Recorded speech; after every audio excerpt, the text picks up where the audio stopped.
God, this is gonna be up super late. I apologize. I took a nap. Reader over. Like intended for people over 18. Blah blah blah blah blah. Viewer discretion is advised. Anyway, last part. We had a beach party and not Alex. Redline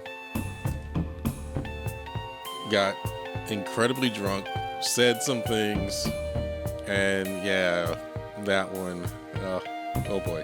And then we found out that Ryan, the lizard guy, might possibly, very possibly, have a bad case of CTE. And yeah, anyway, moving on.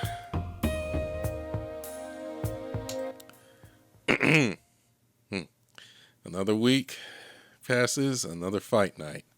This one feels like it's arrived much sooner than the last. Even though it's only my third fight, I feel weird not doing the weigh-in or any sort of promotional lead-up to the fight. Before I joined Fang, they took a bunch of pictures and videos of me to use for marketing, and their PR people handled everything.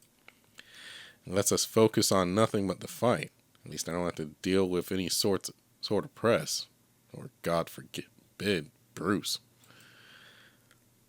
How you feeling? Nervous.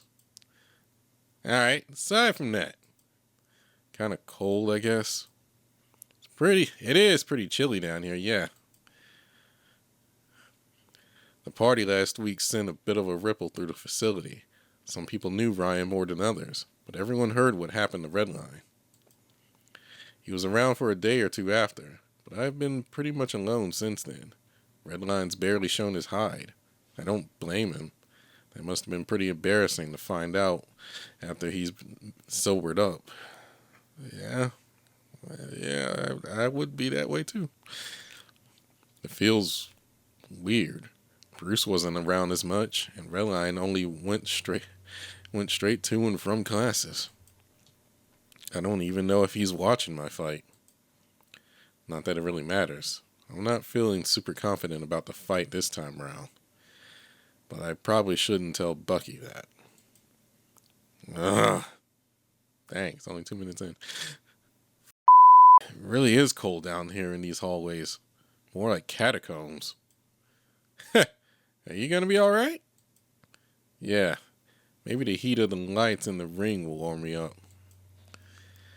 Or the heat of Bruce's blood on your fist. Just trying to warm you up, bud. Come on, this is a fight. Right. Zan, come here, bud. He kneels down in front of me. It's been a heavy month. It has. But none of that is going to with you in the ring. Oh, even you are cussing now? Right. Zan. What? He grits my arms tight, not hard enough to hurt, but firm enough to get my attention. What are you going to do in there? The same as last time. Not the same. Not the same. We can adapt to what Bruce did. You were so close last time. I know you can do it. This part I don't remember. We've been practicing. You've been working your ass off. He shakes me gently in his arms. You're going to knock him the out, all right? I dart my eyes away. Yeah. The kangaroo stares at me with an earnest smile and lets out a quiet sigh. I think he knows I don't believe him either. That's the spirit, Xander. I step onto the elevator with the attendant, and Bucky stands there silent as the doors close. Feels quieter than normal on the ride down. I haven't seen Bruce since the party, and before that, since a talk in the gym that night. I feel like I fucked something up, but I don't know what. There's something missing. Maybe it's Bruce. He doesn't like this situation any more than I do. Okay, that might be a lie. He's probably a lot less scared for his life than I am. Maybe it's Redline. He's been pretty absent for a while now. It's made the room a lot quieter, but it just feels different. Feels wrong. Something is wrong. And I don't know what. And I'm scared. But I guess I have to fight now. The attendant was silent the whole way down. I guess he knows what I have to deal with. Maybe he'd feel uncomfortable speaking up. Or maybe he's silent out of respect for the dead. Who knows? The lights come up while my chin stays down. Maybe everyone at home will think I'm meditating or praying. The irony of that. Maybe some god will have mercy and make this my last fight. And speak of the devil, Bruce's elevator door dings, and the man of the hour stomps out.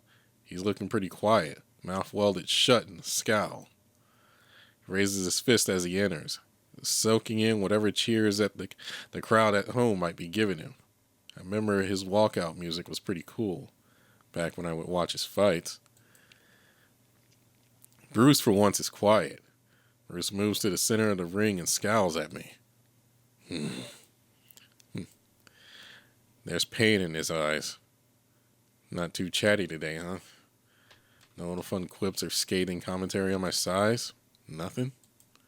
He turns his eyes away and sighs. Nah. I gotta end this quick. Got something else to take care of tonight. And he's not even trying to make a show out of it. Is he bored of this? What, you're not even gonna try? The dinosaur sighs and brings his hands into a fighting position. Let's just get this over with. It's like he's not even interested. Like he thinks he's better than me. I'm out here trying not to die, doomed to a life of this bullshit, and he's just coasting through it? I don't know what comes over me, but I charge in, lunging for Bruce. He sends a punch forward as I move, but I lean to the side. The fist meets the air, his thick arm only centimeters from my head. His free hand still defending his face for a split second. Bruce's body is completely unprotected. My uppercut launches deep, meeting the mark of the center of Bruce's midsection. Dino grunts, his body leaning forward slightly and immediately straightening back out.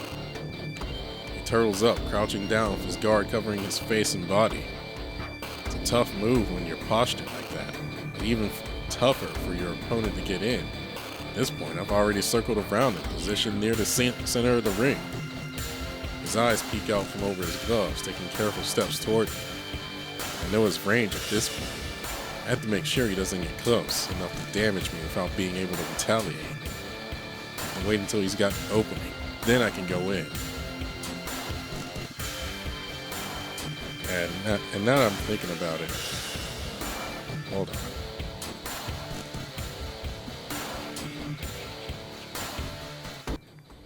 Yeah, sorry. I don't know what the heck's going on. But it's like half of the videos I upload get hit with content ID or copyright, and then the other half don't. It doesn't make sense.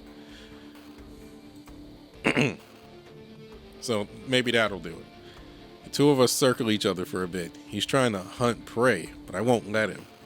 Every blow he throws, I dodge. Every step he takes, I take my own. I have to keep the pace before he gets the upper hand. He can't keep turtling forever, even if he peeks out from behind his guard to throw a punch. Keep moving not only to evade the punches, but also keep myself from getting cornered. Our dance comes to an end.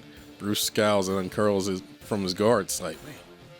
Stop making this harder than it has to be! His speed increases. He rushes forward with 2 blows to the body. I can't move any further back. I have to stand my ground.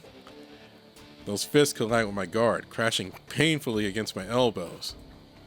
If you would just... Whatever he was going to say got cut short by my fist slamming into his jaw shut. The uppercut rocks his skull for a second, and he looks back down at me with a scowl. So you're not... Again, interrupted with my fist straight to his snout. Bruce lets out a snort, a bit of blood loosened from his nose. Fine. His arms shoot out, wrapping around my head before I can manage to circle out. I'm bent forward and my head tucked into his chin as I struggle to shove him away. I know my heels are against the back line, but if I step over them, there's no guarantee I'll be able to get back in bounds in time. I swing a hook for his body, and after tanking it with a grunt, he takes a step back, dragging me with him, but keeping his body outside my arm's reach. Sorry. He spoke under his breath, loud enough for me only to hear. He's sorry? Sorry for what?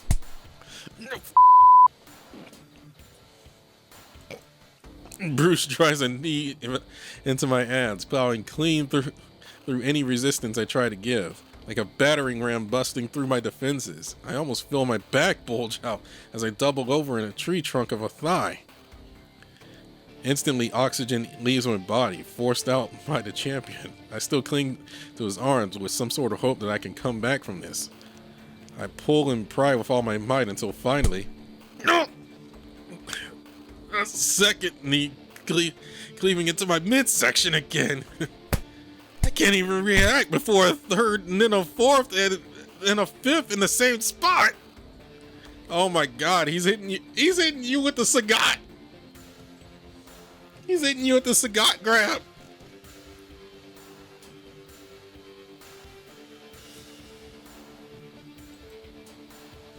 Why is he freaking Muay Thai?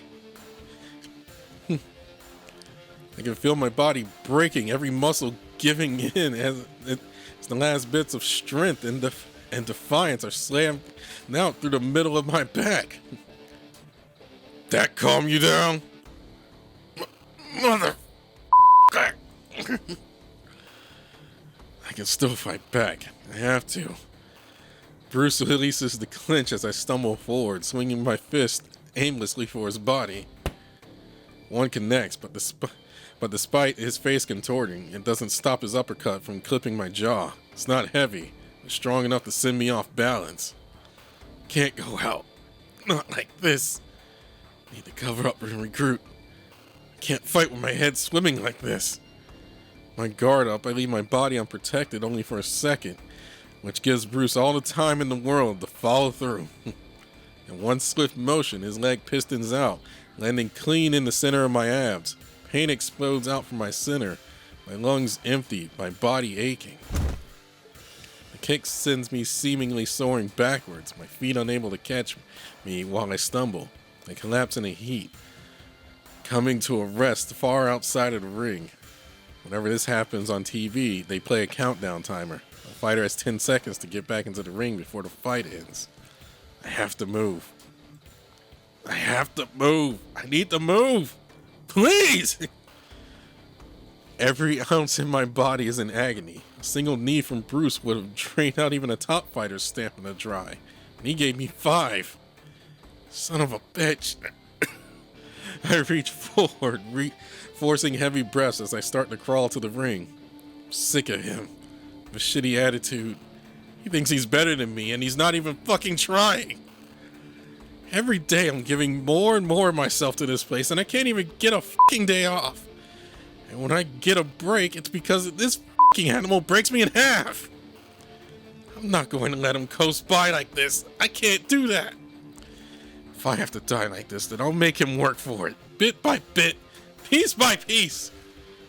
Every drop of blood I shed will stain the ground he stands on, and I'm going to make him regret it just as much as I do. And I'm going to make him as scared of me as I am of him.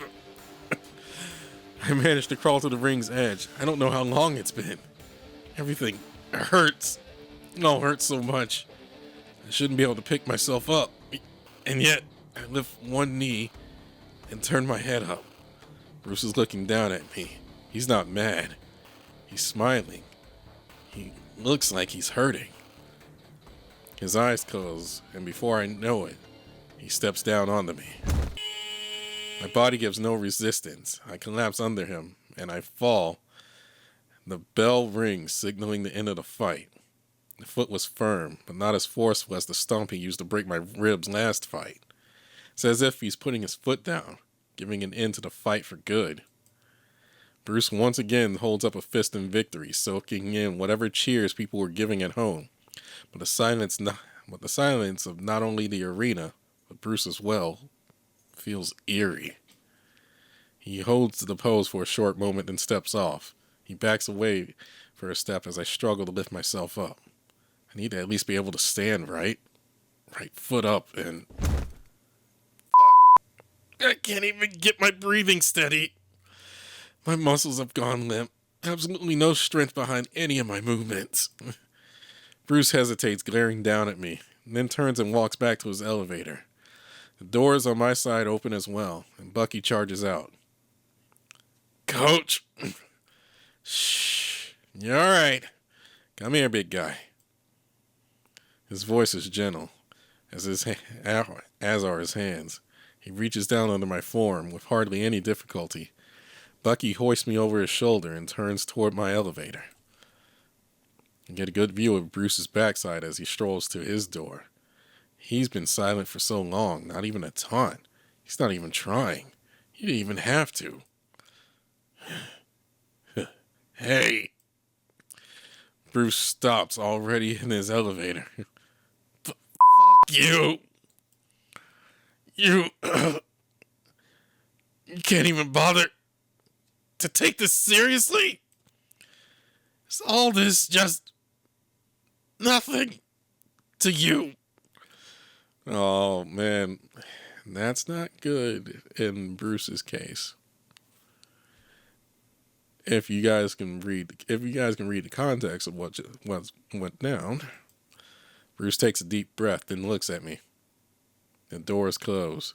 Bucky pats my back and moves us into the elevator. Easy, Tiger. You took a beating out there. I know. I want to say it's taking all my energy to breathe enough to keep myself conscious. My blood is racing. I can't do anything about it. Maybe I should just rest. I'm going to take you to med bay. Didn't look like you took too much internal damage, but Drayden's going to make sure. You did good out there. You fought your hardest. But Bruce didn't. He's given up. It's not a fight for him anymore. Maybe it never was. Maybe I just needed some rest. So, for those that didn't get the context, Bruce basically held back in that fight.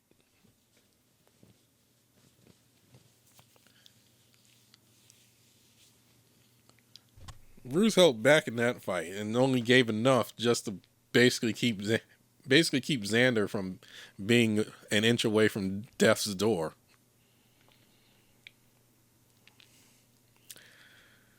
And if anything, considering how things have gone so far in this in reading this, that's not going to look good on Bruce.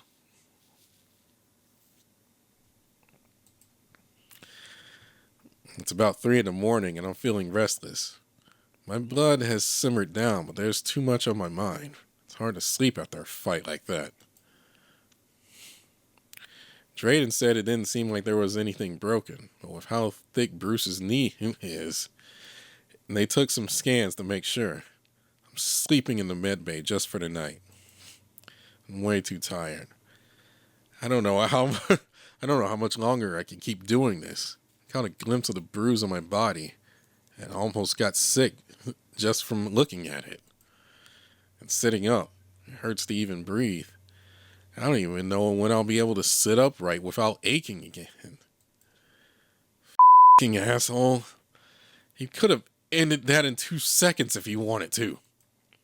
Why didn't he? Why has it been weird for the whole month? Ever since that night in the gym. Whatever. I need to roll over and get some sleep. Or at least try to. My ears twitch. I hear the door crack open. I want to sit up to see who it is.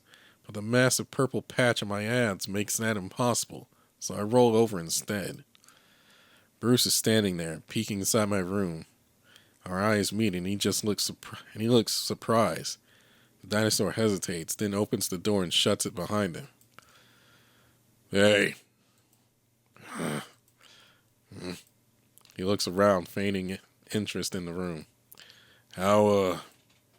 Bruce clears his throat, looking away awkwardly. How are you feeling? Get out. He sighs for a moment. He looks like he's about to exit. Listen. This has to stop. You need to leave. This is my room. No, you need to go. You need to leave Fang. I don't know how much longer I can keep pulling my punches without someone noticing. If this keeps up, you're going to get hurt. You already... Let it go. I know that. But you and I both know what Theodore said on the first night. Right, the contract. He takes a shaky breath in and exhales slow. If you leave right now, I'll pay your contract fees. Set up a payment plan, whatever it takes. But you need to leave tonight. And you need to never come back. I stare at him in the silence swelling between us. You'll pay my fines? Yeah. You know how much they cost? He sighs. I know, it's a lot, but I can make it work. Fighting you, it's not worth it. Not like this. We both turn our eyes away thinking about the offer. What? Oh, no. Oh, jeez. Oh, no. I didn't think this kind of thing would pop up. What? Oh, my God.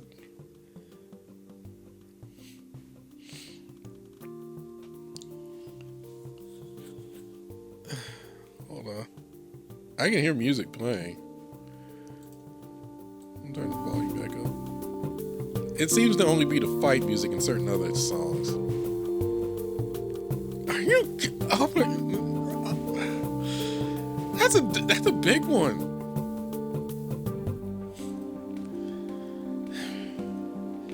But where's he gonna go if he leaves? Where's he gonna go if he leaves? Where is Xander gonna go if he leaves? Like, back to his crappy life?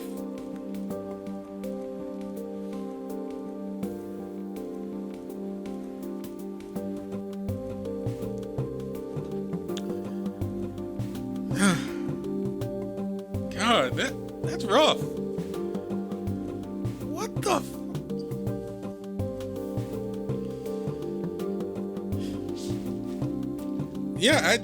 I did not catch this part. I remember watching this playthrough and I did not catch this part. I think the part that I'm thinking of might happen after this part.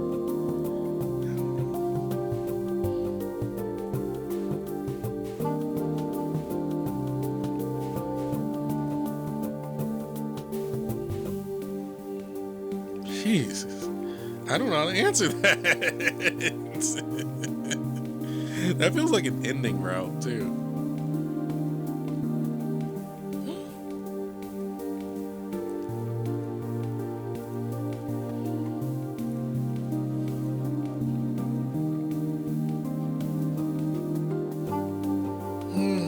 That feels like an ending route.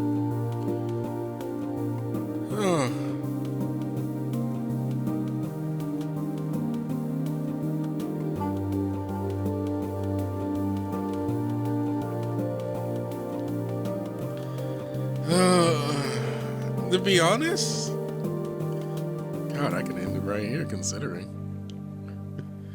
Make it a short bit, especially considering how much time I have. But I don't know. I'm reviewing. I'm thinking of the choice. I'm already leaning on decline. I was like, where is Xander gonna go? Like, he has the crappy life.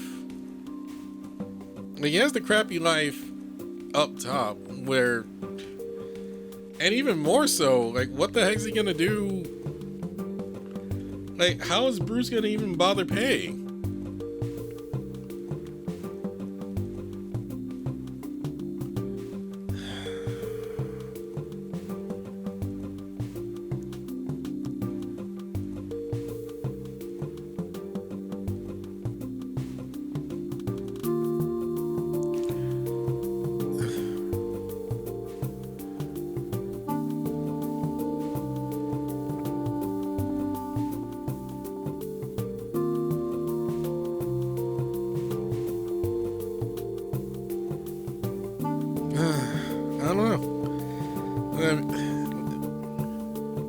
Like, I don't see, like, it feels like a lose-lose situation.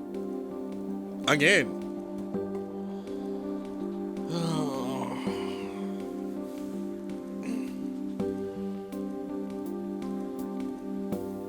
Well, we did save that point, so just in case we can see the other option. So, I'm declining. I'm sorry, man.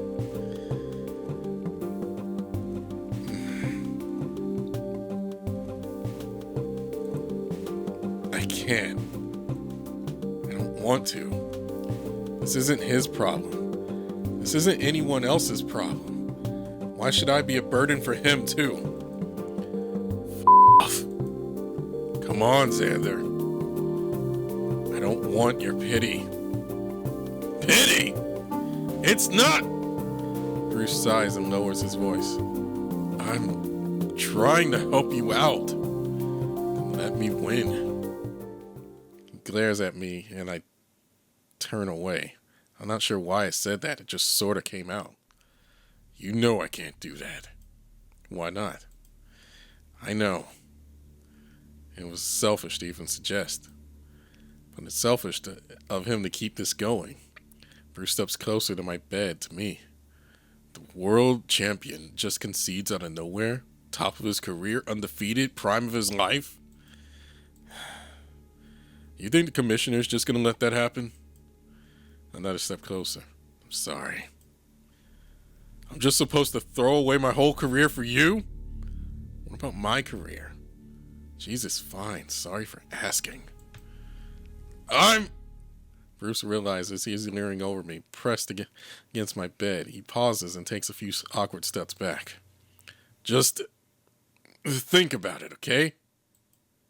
Sure. All right. He lingers for a moment, then turns and exits without another word. I feel like I should be mad. I should be pissed. But right now, I'm just tired.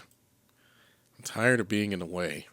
I'm tired of not making any progress. I'm tired of feeling like shit. I'm tired of wanting to die. Maybe I can sleep it off. Sleep didn't help.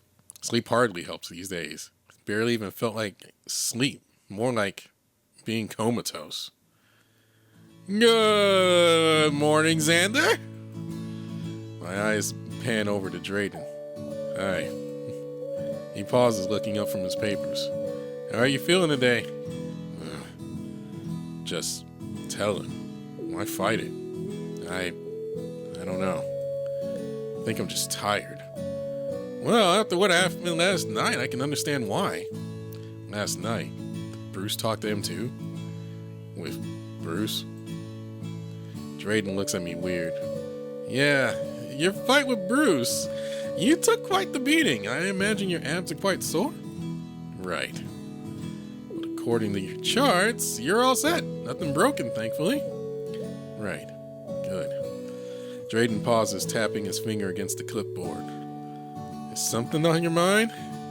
Something tells me I shouldn't tell Drayden anything about the talk with Bruce last night. I've kept a few big secrets in my life, and this feels like another. No, I think I had a bad dream. Nothing serious, just bleh, you know. I tried to give off my most normal, I'm not fine, but in a totally normal and well-adjusted way face, and it seems to satisfy Drayden. Well, if anything comes to your mind, you know I'm always here. Thanks. I try to sit up, groaning as the bruise on my body gets stretched out. Oh, have you seen Redline anywhere? I haven't, no. He wasn't bugging me about the fight last night, and he hasn't burst into my room yet, so I'm worried for him? It's just weird that he hasn't yet. Yet? Well, I'll let you know if I see him. I thought Bucky was supposed to pay you a visit this morning, though. Said something about... The door burst open, slamming against the wall. The kangaroo beams as he walks in. Oh, God. Zen! The man! Why is everyone in this f***ing league so goddamn loud? Bucky's holding Redline under his arm like a football. He lifts the hyena in front of him. Hey! Hey! Here, take this. No, Bucky, don't. Bucky grunts, thrusting his arm out, launching Redline toward me. I don't know if I'm in too much pain or if I'm desensitized by this point, but I just watch it happen. If you close your eyes right before the hyena collides with you, your brain tricks itself into thinking you will die. Some people find comfort in this. Redline actually does an impressive flip, landing expertly on his feet, only inches from my bed. Holy shit. I didn't think you would actually stick it. And you threw him anyway. Guess what day it is? Good morning to you too, Redline. He grabs my wrist and shakes them a bit too rough. Guess what day it is? And good morning to you too as well, Bucky. Morning, Xander. Redline lets out an impatient whine. Zan, you gotta guess! A little chuckle escapes my nose. What is it, Redline? It's mail day!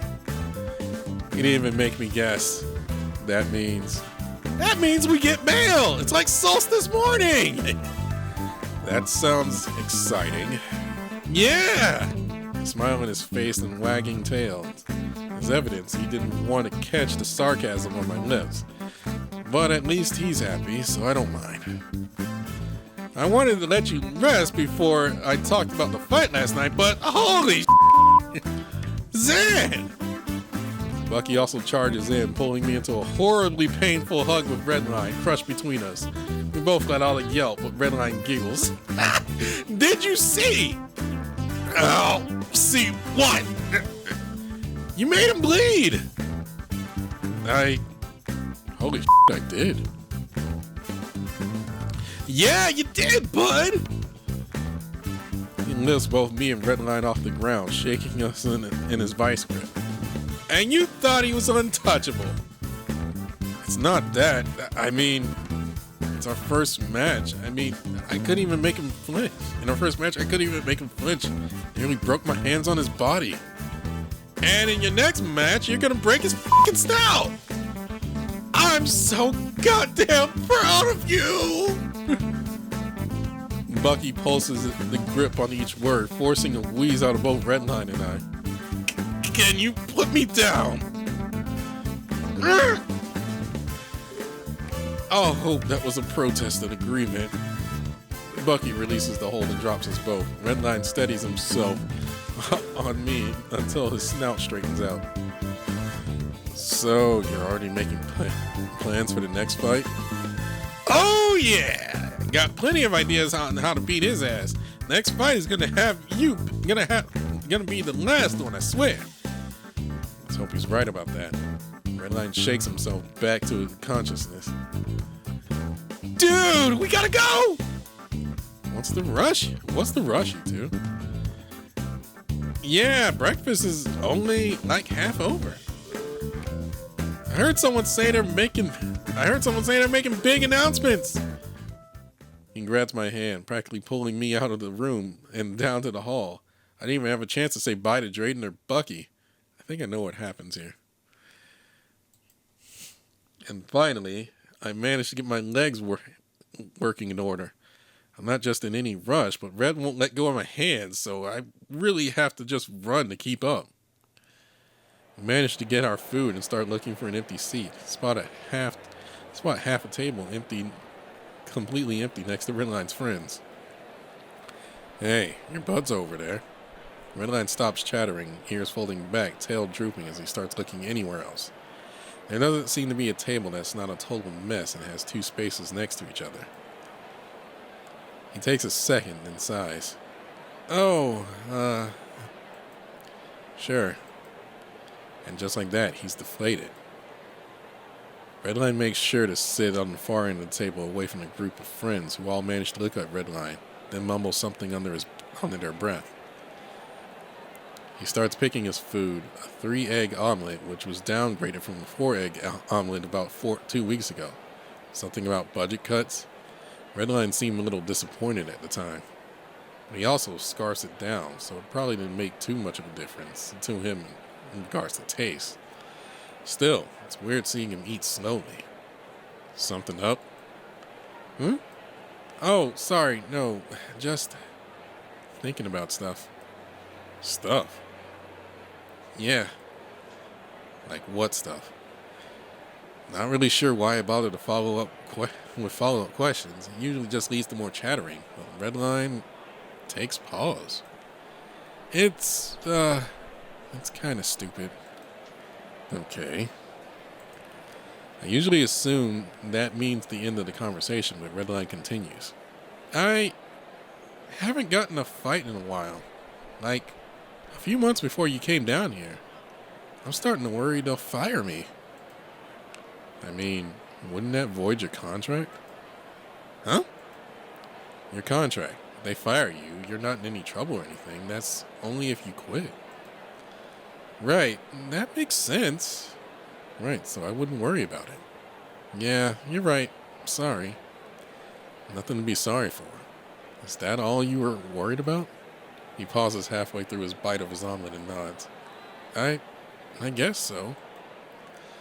Maybe they're scared I'll win too quickly. A smile creeps across his face. You can see his tail wagging. Finally, he's back to normal. Which means more conversation. Or at least it would if someone didn't start speaking with a microphone. Attention, everyone!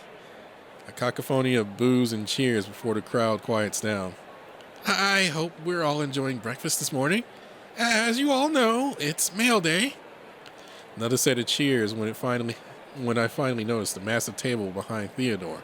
Stacks of packages, bags of envelopes, a few staff workers trying to organize everything. But first, we have some announcements to share. There have been some last-minute changes to the fights coming up, so please listen closely to the updated matches. First off, due to unforeseen circumstances, David will be unable to take his match against Jesse.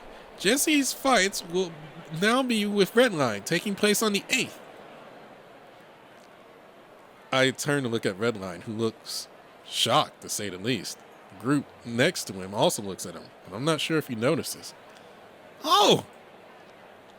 There's a few spare cheers that stick out above the sound of the crowd talking. But Theodore rambles on to talk about the other fights coming up. That's good. Redline spaces out, looking at his breakfast, muttering quietly. Jesse. He's the Puma, I think. Yes, he's the Puma. Broad shoulders, thick build, plain coloring. Redline. I swear he was middleweight. Did they change that? There's like 3 Pumas down here, and they all have J names. Redline. Oh, sorry. What's up? Nothing. You okay? Yep, better than okay. I'm pumped. I'm going to tell Bucky the good news after breakfast. Redline goes up to talk about Jesse and all his whole fight history that he somehow managed to recall. Apparently, he's a little heavier than us, but around the same height. Good to know for him, I guess. After a few more announcements, Theodore clears his throat. And, a few more things. He pulls out a little cue card. First up, Fang's policy on vacation days has been changed. Furthermore, due to recent events, Fang has made the decision to restrict social media usage on our facility network.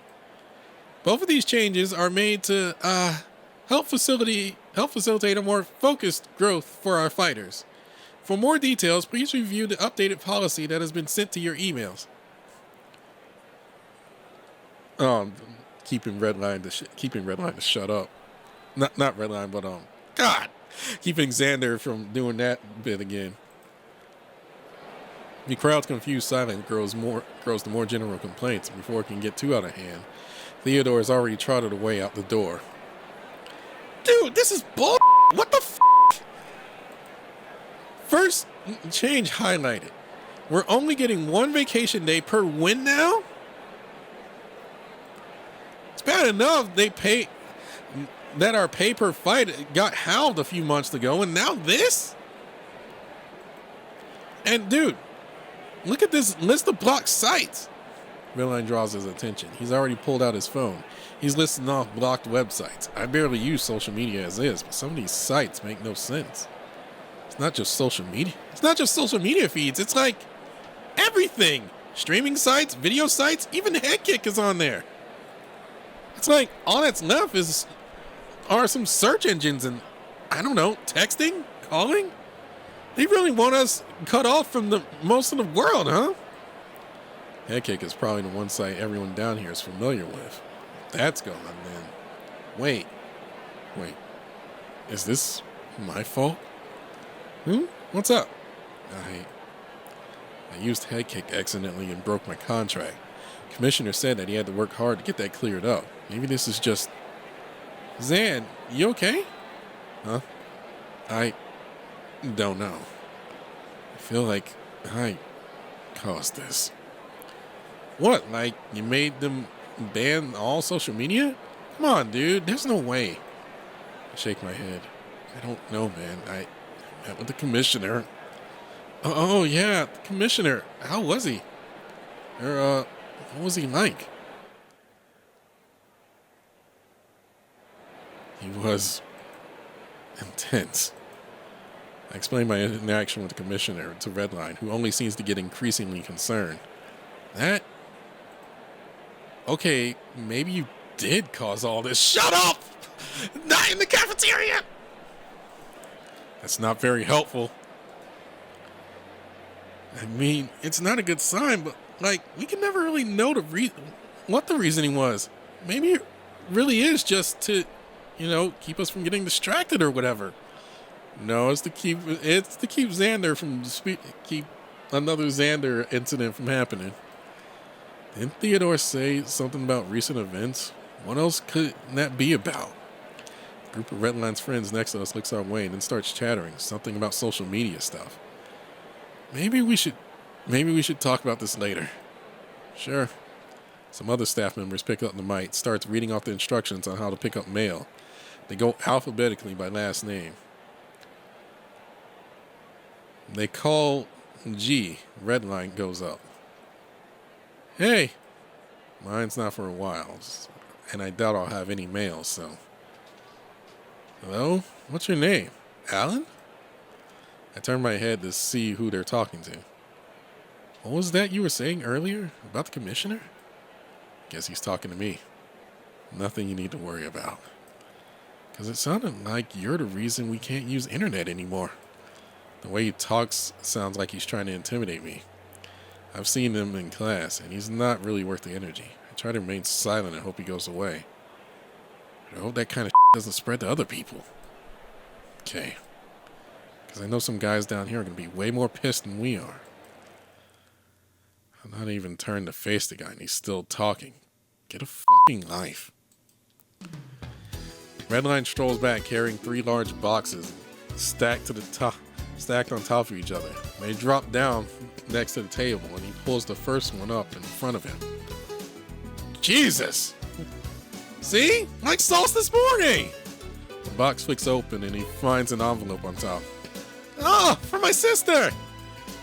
He tears down the envelope, trying to pull the letter out, and then crumples that up, and he starts reading the letter. Sup, loser? Here's the rest of...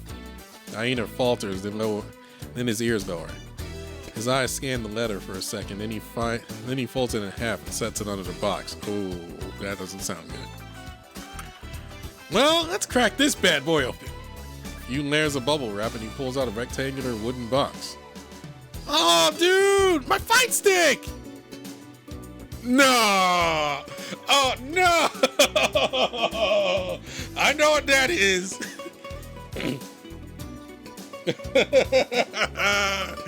Wow, they sent you your fight stick. No. Oh, no.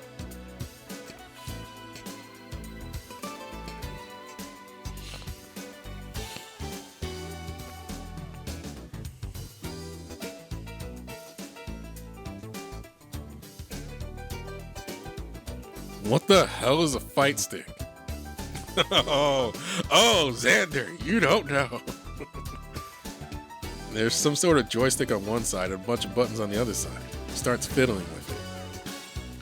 It's a controller for Tales of Fury. It takes up a lot more space than my regular controller, so I couldn't bring it with me. Right. And now where are you planning to store it? He looks down at the controller and 3 large boxes, and his ears fall. Oh, right. I'm sure I'll make it work. It'll be a little tight. Oh, but I'll make sure it stays off of your side of the room. It'll be fine. He digs through the box a bit more, finding some clothes and photo albums. Oh, this is my high school art portfolio. Jesus. Flips open, revealing a few pages littered with photographs. I can't make them out from this angle, but they look pretty artsy. Good God, this is embarrassing. I tried to make this a portfolio for an application to art school. Can you believe I thought this was good? He spits out a laugh, but it tapers after a second. More pages flip by, but Redline just stares at them wistfully. The book closes and Redline holds his temple. He looks tired. Hey! Bruce's voice sends both of us sitting straight up. He speaks so suddenly, piercing the noise of the crowd around us. Gonna talk to you guys? Need you to come with me for a second. I'm eating. Okay. I can go. Redline and Bruce get up, heading back toward the table stacked with mail. I'm not really that hungry. I just didn't want to deal with Bruce. He's still on my mind from last night. Redline's letter from his family is peeking out from under the box. Should I read it? No! No! God, I'm gonna have to make that a save point too. We don't look. That is the thing that we don't do. That's a thing that you don't do. I'm leaving that here. I'm leaving that part here. I already got enough to edit. Anyway, gotta go.